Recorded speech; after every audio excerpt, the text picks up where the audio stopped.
Now you have Aamir Khan, Shah Khan. These are really big names, right? They are huge Bollywood. names in India, yes. What are they doing? Taking selfies, hanging out with Modi? I mean, are they like ambassadors to the cause of trying to stop the oppression? Is that what's going on? This is not, again, I will repeat one more time, this is not a Hindu versus Muslim thing, because I don't want anybody to misinterpret this. And now you got 8 million people's dogs Yeah. or cats, whatever, Yeah. locked up. Yeah. Imagine what kind of uproar. That would be. The people who killed Gandhi, now these are the people who are trying to kill Muslims? Yeah, it's the same people. Aamir Khan and Shah Khan, do they have a responsibility as being people who are that popular, that famous? This is the supremacist ideology, the nationalistic militant ideology against the good people. This is the Deen Show. Bismillah, alhamdulillah, assalamu alaikum, greetings of peace. Welcome to the Deen Show. And I want people to imagine that an occupying force came over, locked you in your homes, took away TV, internet.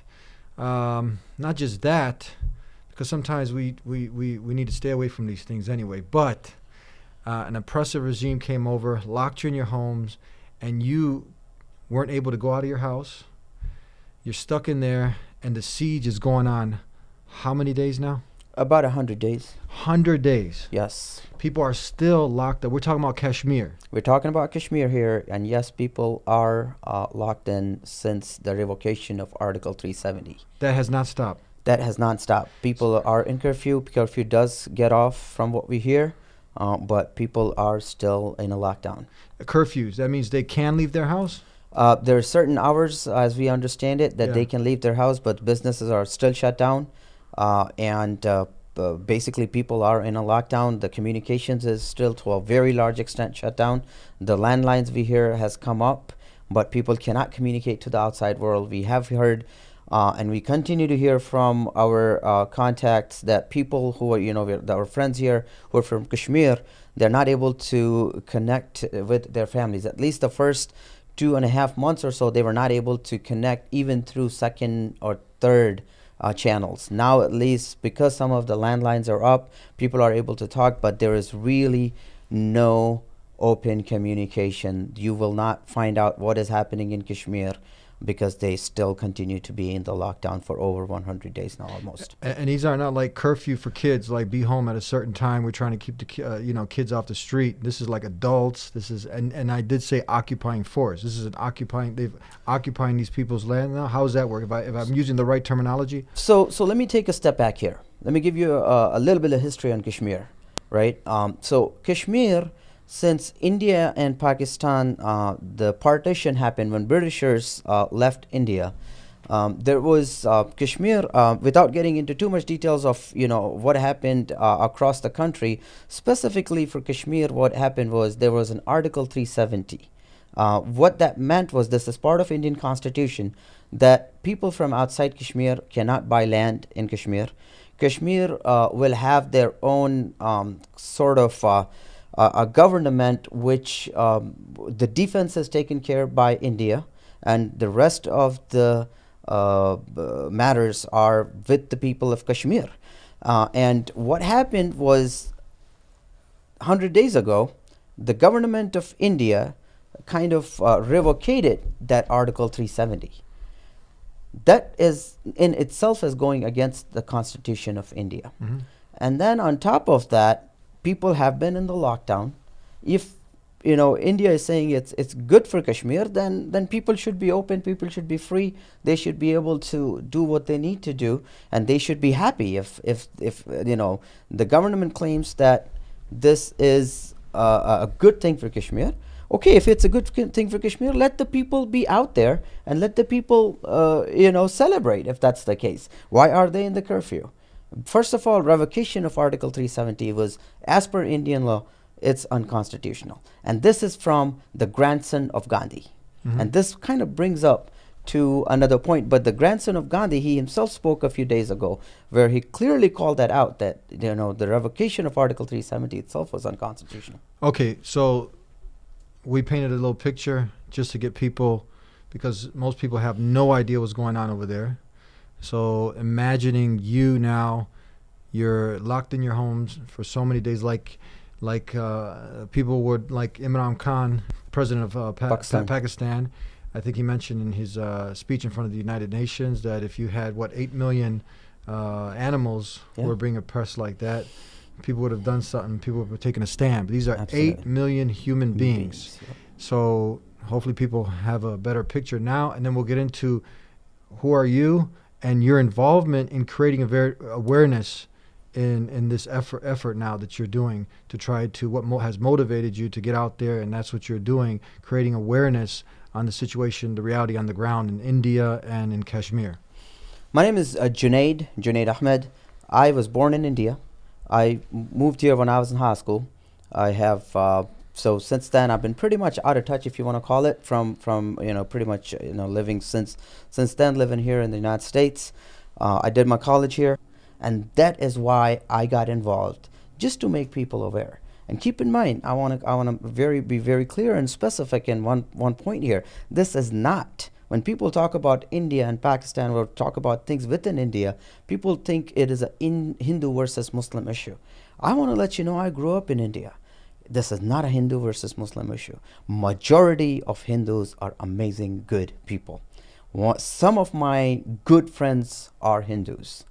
Lot of my co-workers are Hindus. Hindu, by definition, is a very good, peaceful people. Now, the ideology we are talking about here is the supremacist ideology. Taking into background RSS, Rashtriya Swayam Sevak Sangh, the RSS and its sister organizations, that is what they're introducing: divisive mentality, people, hatred, oppression against minorities.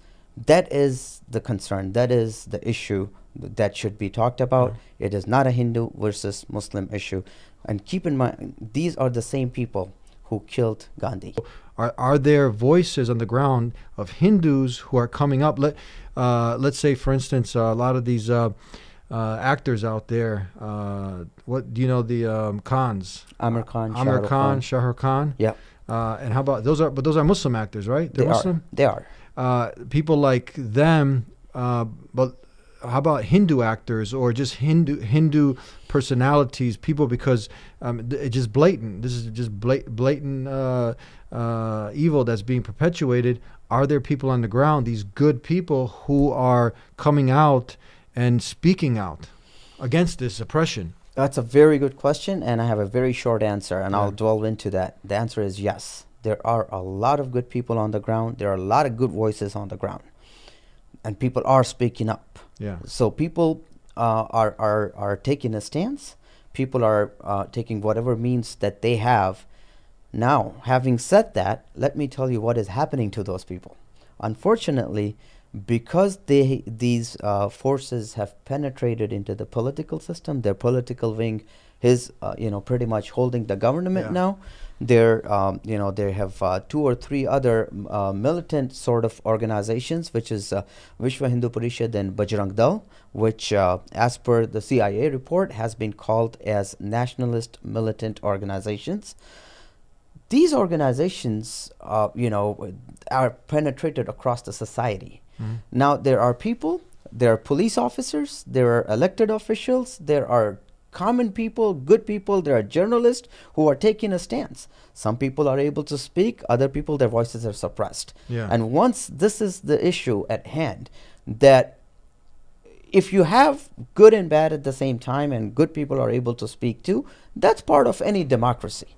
I think, from my perspective, I may think something is not good, but at least there is a debate. There is a discussion.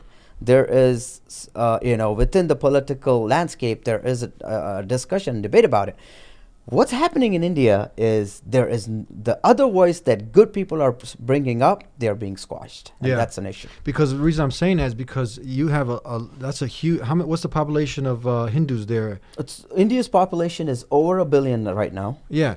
If you have so many Hindus there, if the good people came out, all of them, instead of being quiet, man, they would overtake. I would think they would overtake this evil, and they would just, because the people's voice would be heard, and now they would have to go ahead and they would not be allowed to go this far. Excellent. So, see, that's what we're Like, you hoping know what I'm for. saying? Like I'm with we you. as Muslims, as Yeah. soon as some lunatic does something, it's like we have to come condemn it, even though it has nothing to do with Islam. But now you got people that are, how many days did you say? 100? 100 days locked up like animals, Yeah. right? Like Yeah. animals. And the world, UN, what are they doing? UN, I mean, UN did No, UN question. yeah. UN did question. They did what? India did question. Yeah. I mean, they passed. They're working. That's what we're working.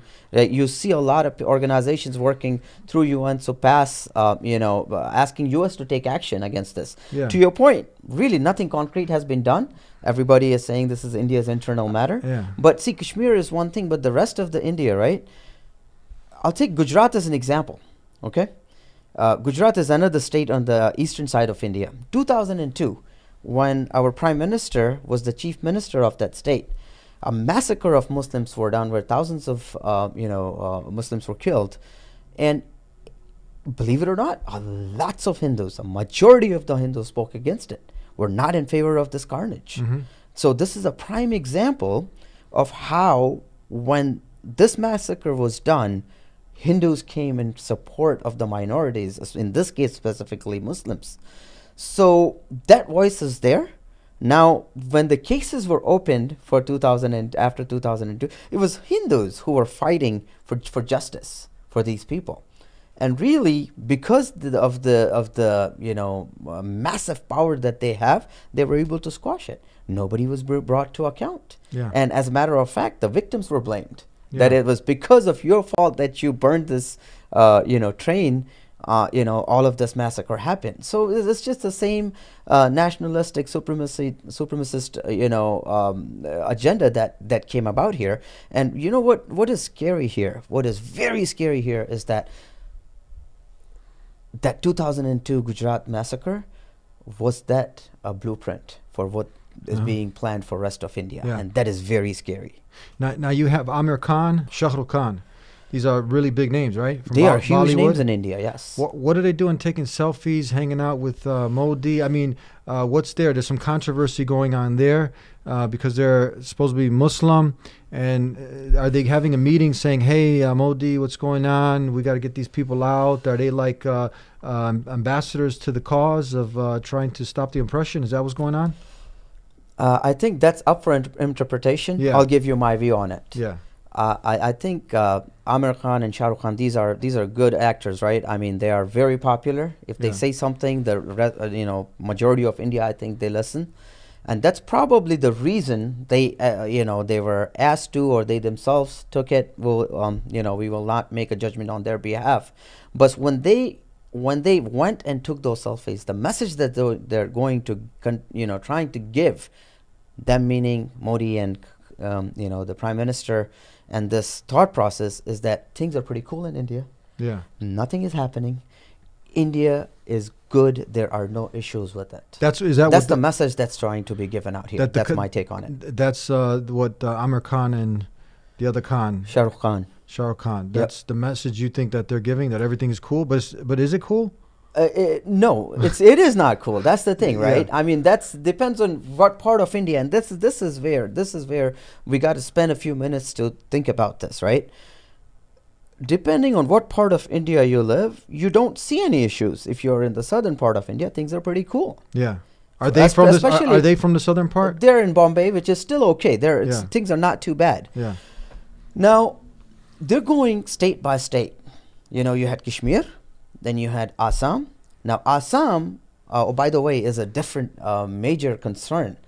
Then Assam, and then northern side of India, the mob lynching that's happening. It's not happening too much, even though it's happening, sporadically across the country. It's pretty much, the northern side of India, which we hear all the time. So mob lynching in 21st century, and you still tell me the country is cool?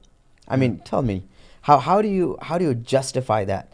People, and this is just not Muslim, mind you. There are Dalits, there are Christians who are being, oppressed and suppressed here. The mob lynching, when people are being killed, the majority of India opposes that.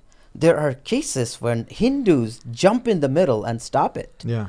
And then unfortunately, there are cases when nobody does anything Yeah. and people stand and watch. When you have hundreds, I'm not saying one or two cases, across the country, when you have hundreds of mob lynching cases, how can you say things are pretty cool in India? No, it's not cool.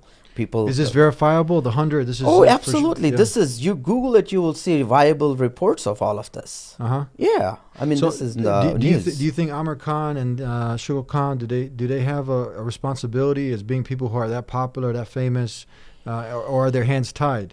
I would say their hands may be tied because look, anybody in India who speaks up, I am talking about IAS, so this is civil services in India. There are cases of very senior officers who tried to, I gave you an example about 2002 Gujarat carnage. Mm-hmm. There was two police officers who were looking to investigate this, and they're not in the picture anymore. They're completely gone. Uh-huh. So their voices will be suppressed if somebody speaks up and somebody's powerful enough, and if they speak up, their voices will be suppressed. Yeah. Now, talking about these two actors, Aamir Khan, Shah Rukh Khan, you know, they because they don't feel the pain, maybe they're thinking things are cool. Maybe their hands are tied. It could be either ways. Yeah. Yeah. So the situation there also is that you mentioned there are detention centers being set up. Can you talk about that? Whew, God, that's the next painful story, Eddie. What's happening is on the western state of Assam, which is next to Bangladesh. There are about 2 million people, especially minorities and very specifically Muslims. What they're doing is so in 21st century detention centers, just think about this. If you are a general, normal American living in this world, think about mob lynching in 21st century. Yeah. Think about a detention center in 21st century. There is a construction in progress right now. I don't know what's the percentage complete right now. A few months ago, the walls were built, the foundation was done. By now, I think the This is happening as we speak. this is happening as we speak. But why? For what? So what they're saying is these are the word they use. I will use the Hindi word that they use. They use the word guspitia. Guspitia, I will try to translate that. The people who have intruded in the country. So That they're sounds saying like these people came from Bangladesh is the claim. Yeah. Yep. Wait. So it sounds like. Say it again. Guspitia. Guspitia, Islamophobia. No, it's nothing. It's nothing to do with Islamophobia. Even though at the forefront of all of this is Islamophobia. That's what I'm talking about. It That's sounds what I like mean. it, but it's really Because the doesn't. Kashmir, Yeah. and the detention centers, and the attack on Muslims, it sounds like.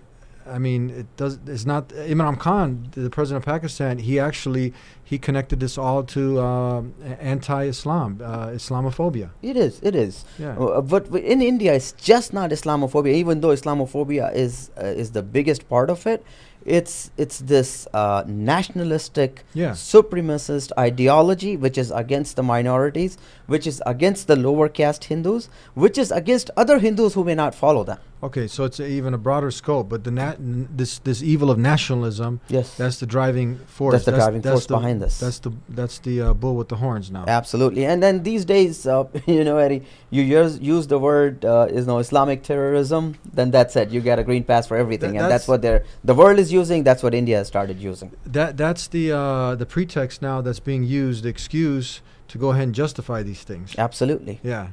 That's Yep. all you. That's the card. Now you want to invade a country. War on terror. War on terror equals war on Islam. Yeah. So this is just the pretext that people are Absolutely. using. But smart people are waking up. I mean, waking up to that reality because, like you said, the majority of people are good people. Yes. But most people are manipulated by the mass media manipulation and the lies that are out there being perpetuated. So we need to create awareness like this and let people think for themselves. Don't let the media, in this particular case, we don't get much news at all on the media here on what's going on Absolutely in not. India, no? No, and think about this.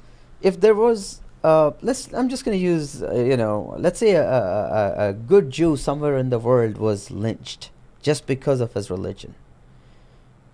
What would be the reaction across the globe? That's a good point. Think about what Imran Khan said. 8 million dogs and cats If they were in a lockdown, what would be the Just reaction think, of the world? yeah, think about that right now. So is Muslims blood cheap? That's the question. Yeah. And unfortunately, that's the situation we are at. And then Eddie, we're talking about Muslims, but keep in mind, in India, even though Muslims are one of the biggest minorities which are being persecuted, the lower caste Hindus are going through the same thing, the Dalits. Christians are going through the same thing. So this is not, again, I will repeat one more time, this is not a Hindu versus Muslim thing, because I don't want anybody to misinterpret this. This is this supremacist ideology, the nationalistic militant ideology against the good people. Yeah, just imagine, because people, they love their pets here in our country here, and people love their dogs. Imagine if they took that beloved dog, locked them up, and now you got 8 million people's dogs or cats, whatever, locked up. Yeah. Imagine what kind of uproar That would be. the citizens would have. Yeah. But the world sleeps. And I when I was in Bosnia, and many people compared it. I got this news some time back, that what they're speaking to the average Indian, they were telling me, I'll ask what's going on in India, and they know that my background's from Bosnia, and they would say what happened in Bosnia. It's slowly they're trying to prepare what could potentially be a genocide. So we heard this word being thrown around, the potential genocide that can happen. And Imran Khan, he said it good, like, what's going to happen when you have 8 million people, when now, you have caged them like animals. What's going to happen now? You keep on putting the pressure, and then you release, and now what's going to happen? Yeah, that's Right? that's a scary part. Yeah, that's a scary part. And he made some really good some points in his. I really recommend people see his United Nations speech, and the term, because what happened there in Bosnia is that we came to know. I didn't make this up. The soldiers there who were on the ground, and they saw that the United Nations wasn't doing anything to stop the genocide that was happening against the Muslims in Bosnia. And Muslim is simply just any human being who has submitted his or her will to the Creator of the heavens and earth, wants to live a peaceful life with their Creator, with themselves and their neighbors. So they were writing on the walls there, United Nations. Basically, they were putting United Nothing. Because they did nothing. Right? They actually helped they helped in the facilitation. The Dutch soldiers, I believe it was the Dutch soldiers, in helping the mass genocide of over 8,000 innocent souls in Srebrenica. You know about that, right? Yes. Yeah. So now we're trying to create awareness, because it seems like now you're gonna have a greater genocide here that's gonna happen in Kashmir, there in Assam and in Gujarat. They did it for a few thousand people. Yeah. In Gujarat, and that's the blueprint that we are really scared that they are looking to take it across the country. Mm-hmm. And if there are people who are going to deny that is in plans, let me quote the Home Minister of India, who was the architect of the genocide in Gujarat. Yeah. The Home Minister of India has said that we will give citizenship to all religions. He took a name categorically of all religions except Muslims. Mm-hmm. And they said the people who are going to have to prove their citizenship are Guspetiya is the word he used. So anybody, all other religions, they're going to be given citizenship. The only religion he did not mention who are going to be given citizenship is Muslims. Now, who's saying this? This is the Home Minister of India. The today. Home Minister Home of Minister the who country. holds the power in the country. He's saying that everyone is going to be given In Assam, so he said. So basically, let me take a step back real quick, very quick. This NRC, the National Citizenship Registry, right? What this is they want to make a registry of citizens. But in theory, there's nothing wrong with it, right? Every country should have it. But if only minorities are going to be targeted, and in this case only Muslims are going to be targeted, we have a problem with that. And that's where they're saying that anybody who is not a Muslim, we're going to give them citizenship, so they're not going to be target of any of this. And then the detention centers they're building, it's only Muslims who are going to be in those detention centers, and that is on the record. Anybody can Google and they can find it. Gandhi at his time, was he fighting against people like this? Absolutely. So one thing I want to say now, India, this mentality, this nationalistic supremacist mentality I'm talking about, they were the killers of Gandhi. Okay, so Gandhi was the face of India the whole time. Now the people who killed Gandhi, unfortunately, are in power today. So the people who killed Gandhi, now these are the people who are trying to kill Muslims? Yeah, it's the same people. Same people. Same people. So they're going to kill Aamir Khan and the Shukr. I hope not. But if you're a Muslim, you're a target. If you're a minority, if you're a Dalit, you're a Christian, you could be a target. That's the sad part. Uh-huh. Yep. But is it gotten that bad? I'm just trying to think, because usually if you have like Hollywood stars here, they're usually not scared to speak. They'll get up and they'll support like something that's cool to support, or sometimes some are brave enough to come out. But you're comparing the world's most free country to but this national. Isn't India? India is supposed to be a free country, which it still is to. And to they have some extent. they have over there Bollywood. Yes. Yeah. Yes, but if I was sitting in India and if you were to interview me like this, I think I'd be scared to say what some of the things that I said here. Do people go missing? I mean, what or they? Some parts of India, yes, they do go missing. So again, this is where you have to understand and appreciate the diversity of India. India is a large country. Some parts of India are still pretty safe. To a large majority, it's still pretty safe. They're going state by state. Gujarat was the first target. They successfully did what they wanted to do. They massacred. Where now people of Gujarat, they're not second-class citizens, the Muslims, but really they don't have the same opportunities like everybody else in the country. Yeah. Now they went after Kashmir.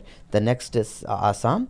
What is next? Uttar Pradesh, the state of UP, their chief minister is, God help us. I mean, he's extreme beyond what you can imagine. So they're going state by state. So people in other states don't even know what's happening. They're too busy making their own livelihood. They don't know. They don't appreciate.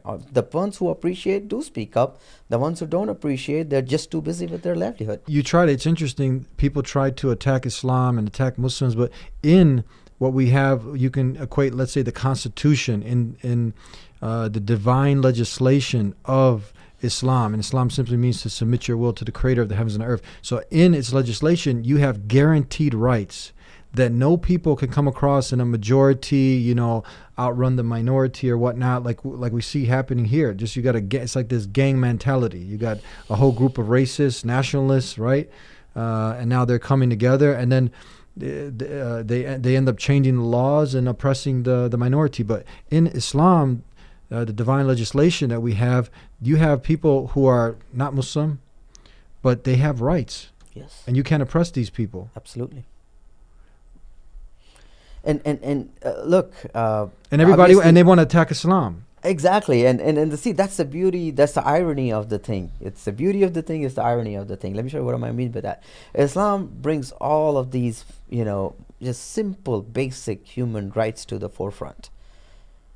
I think similarly, all other religions do when it comes to the core competency. But when Muslim violates some of this, it's on the highlight. Other people do it, they get a free pass. Yeah. And that's the irony of the situation. That's the irony, because you have, this is not just this place. Then you have with the extremist Buddhists who are doing in Myanmar, right? Oh, you have India here, Kashmir. You have all these different places, Palestine, and now the world sleeps. And it seems like you said, those people who are submissive to their creator, their blood is cheap. But that's the test, May God Almighty make it easy. But inshallah, what can people do? What does your organization? What do you guys now? You have an event coming up also with Mehdi Hassan. Yeah, and what can people do to help to alleviate some of the suffering, some of the pain, some of the create more awareness? What can people do? So few things here, right? First and foremost, I think what I would ask each and every person who is listening here, educate yourself. Find out what is happening on the ground. Get some on the ground reality. That's number one. Number two, have a discussion on this. Talk to your elected officials. If tell them, because keep in mind, if we all see this genocide coming, but at the same time, a genocide or some kind, this kind of violence cannot be stopped from inside, because they will be squashed. It has to be stopped from outside. And this is where I think what people can do is your question. I think people should First, educate themselves. Second, make their elected officials aware of what is happening, because there is so much live in the national news and the media. You don't see any of this. It's up to the individuals to educate themselves and then promote this pluralism and the secular country that India once was. So the card that they're using now, because to get away with this, you have to have some strategy and some words that you're using, some pretext. It's all that these people are a threat. They're terrorists. What are they saying? That's exactly what they're saying. This is a threat to the country, and which one of the key things that we do is we build coalitions. Mm-hmm. We work with other Hindus. We work with Dalits, who are the lower caste Hindus. We work with Sikhs. We work with Christians, and we work with Brahmins, the higher caste Hindus. The majority of them, like I said, are good, and we're working with them. There are several organizations that we are working with, kind of trying to work and promote this pluralistic culture that India should be and has always been, mm-hmm. until recently. And this is the work since 1925 when RSS was established. You're seeing the fruits of it come in the last 10 years. Yeah. That's where, if people educate themselves now, people find out the facts, and that's where I think the results you will see in a few years. Now, you asked me, what an individual can do, right? If you're in the Chicagoland area, we have an event coming up November 16th with Mehdi Hassan. Please join us. So this event is November 16th at 6 p.m. at Shalimar Banquets in Lombard. Well, Pat, a few more questions before we conclude. Tell us, so Imran Khan, the president of Pakistan, he came out in his speech, and first he addressed many things, and then he finished it off, I believe, with the Kashmir issue in India, and he talked about Prophet Muhammad, peace and blessings be upon him. He gave examples through his history of some of the noble things that amazing things he did. He cleared up some misconceptions, and I like what he did because he went to the root of the problem, and this is the people being anti-Muslim, anti-Islam. And then he also talked about the potential war between that can happen, that will spill over. And that's my question to you. What's going on now with Pakistan and India? Is Pakistan, are they a strong force to be reckoned with? Is there a possibility for them to collide? Look, any country with nuclear power, I think, is a power to reckon with. Now, take the nuclear power out of the equation. Even then, those two countries, regardless of who wins, who loses, the destruction in the region will be beyond what minds can imagine. And it'll affect us here, everybody. It will affect the entire globe. Yeah. I mean, the repercussions, the results could be damaging to the entire world. I mean, this is in the best interest of the entire world to bring back India to its core values of pluralism, to its core values of secularism. Because if India and Pakistan collide in this case, and now the forefront of the issue there is Kashmir, if Kashmir issue is not resolved and there's a collision, as you said, the repercussions would be beyond what mind can imagine because of the modern day weaponry both countries have. Mm-hmm. You had the president of Pakistan who was he's made it clear that he never wants to go to war with anybody. He's a man of peace, and he was trying to extend that hand of peace to the president of India, and he talks about how they took that as a sign of weakness. Yeah. Right, and even I believe Trump tried to mediate, and they wanted no part of that. They didn't want to come to the table to make that happen. Is that right? Yes, and what we need to understand there is this government, this ideology feeds off of hate. If there is peace with Pakistan, then they lose. Their government goes away tomorrow because they're doing really bad right now under this government. The previous Prime Minister of India, he took India to new heights. I mean, he did a lot of good things. He was the finance minister prior to that. So from an economic perspective, he took India to new heights. I mean, he did a lot of good things for India. all of the work you see being undone right now. Even though some people of this ideology may like to think that India is growing, because just because what's happened here in Houston, Howdy Modi event, right? When Modi comes here, you see all of these activities happening, and people think that all things are good. So that's where I think this whole ideology, this mentality, feeding off of hate in India, will be taken aback if there is peace with Pakistan. I don't think the current government would want that. What about was it 13,000 young boys who are abducted from their families in Kashmir? That is correct. By the way, his name was Manmohan Singh. Sorry, it just split my mind. But yes, there are 13,000 boys who reportedly are missing. There are reports of thousands and thousands of women being raped. So these reports are out there. Where's the feminist movement? Are they coming through for their sisters there now in Kashmir? No, nobody speaks, because see, India is denying that. Yeah. And the reports that are coming out of India, the mass media is really not reporting. Do they let reporters from here on the ground to come in? No, sir. There are no reporters, no international journalists. That tells you right. As soon as that happened, you close the door from people coming in. Yep. Now you know that all these things. Obviously, why don't they want them in? Yeah, there are no international reporters allowed. International politicians, elected officials, wanted to go to Kashmir. They were not allowed. Now, somebody will immediately counter this. How do they counter that? That they did allow, actually invite some far-right politicians from Europe, EU, and then they took them to Kashmir, which in my opinion was a blunder mistake. You're actually showing to the world that you are this exact same supremacist mentality. When a normal American politician wants to go there, you're not allowing them. From politicians from UK try to go there, you're not allowing them, and then you're going to handpick who you want to take there. That, I think, itself is a proof that you are a supremacist organization. Are there a lot of politicians from here speaking up about it?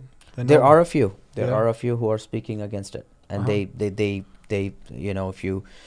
if you were to hear in October, there was a congressional hearing, and they questioned India again as to, hey, what is happening? And as an outside country, I think that's to the extent they can do, and I think a lot of politicians are bringing this up, and the way I hope each and every elected official here brings that up, especially the ones who are part of the foreign policy. But some people might get confused. They say, hold on, if it's so bad, then why is like a country in the Middle East, giving awards to someone like this president if he was doing something so bad? You know about that? You absolutely, and then this is the irony of the situation again, right? Our own elected officials, they don't care for the wider Muslim community. They don't care about human rights. For them, it's about their seat. It's about their personal gains, about their business with India. They don't want to impact their business with India. So they are basically following along in this whole narrative, and they're not taking a stance. And that's where, when our own leaders are like that, we have nothing or no other choice but except to ourselves stand up and do the best we can, which is kind of educate people around us. What do you think would happen if we went on the streets to Devon Avenue? You've been to Devon Avenue? Yes. And we asked, there's a lot of Hindus over there. Yeah. If we asked the average Hindu their take on what's going on in Kashmir, what do you think their response would be? An average Hindu, I think, keep in mind their thought process would be that if they are educated enough to understand that this was the Indian Constitution, I think they will clearly say that Indian Constitution was violated. Now, if you were to ask an average Joe who may not know the background, the fundamentals, they would say, hey, it was part of India. India is saying there's one article we're going to remove. But if you look at the background, there is so much more to it. So I would say depends on who you ask. Your response would be different. Somebody who is, like I said, the grandson of Gandhi, he himself, being a Hindu, clearly said the voice of the people of Kashmir was not taken into account, which was at the fundamental, at the core of Article 370, that any decision that is made for Kashmir will be based upon the decision taken by the people of Kashmir. Yeah, Gandhi being known for his nonviolent protests, he had such great things to say about Prophet Muhammad, peace and blessings be upon him. He was reading his history, and then when it came to an end from whatever he read, he was talking about how he wished that there was more, that, and he was actually praising Prophet Muhammad. Yes, Peace absolutely. and blessings be upon him. Yeah. Yep. And how India is known. I'm using that as example because India across the globe is viewed as this not violent, peaceful, secular country, which is at risk. And I hope people within India and outside India can stop this hatred. Mm-hmm. So thank you very much. I think that, this is something that for us, all of us, especially here, we have so many blessings to be grateful for, and you start to see the different tests that are going on, and we can make dua for our brothers and sisters Absolutely. in these parts, and it reminds us to hold tight to the rope of Allah, to the Creator, to be committed to our deen, because if we try to find solace and peace in anything, anybody else, then the Creator of the heavens and the earth, you know what I mean, that's where we're going to have big issues. So we need to be, Come back to the basics. come back to the basis of the deen, hold on to the deen, and know that this life is short. Yes. It's transitory, it's a test, and inshallah we pass it and get to Jannah, inshallah. Inshallah. That's where the real home is. Thank you so much. Thank you for having me. Jazakallah khair. Thanks. Aamir wa yak. And thank you guys for tuning in. You can go ahead and subscribe if you haven't. Check us out on our Patreon page also. You can support our work. And we'll see you next time here every week on The Deen Show. Until then, peace be with you. Assalamu alaikum.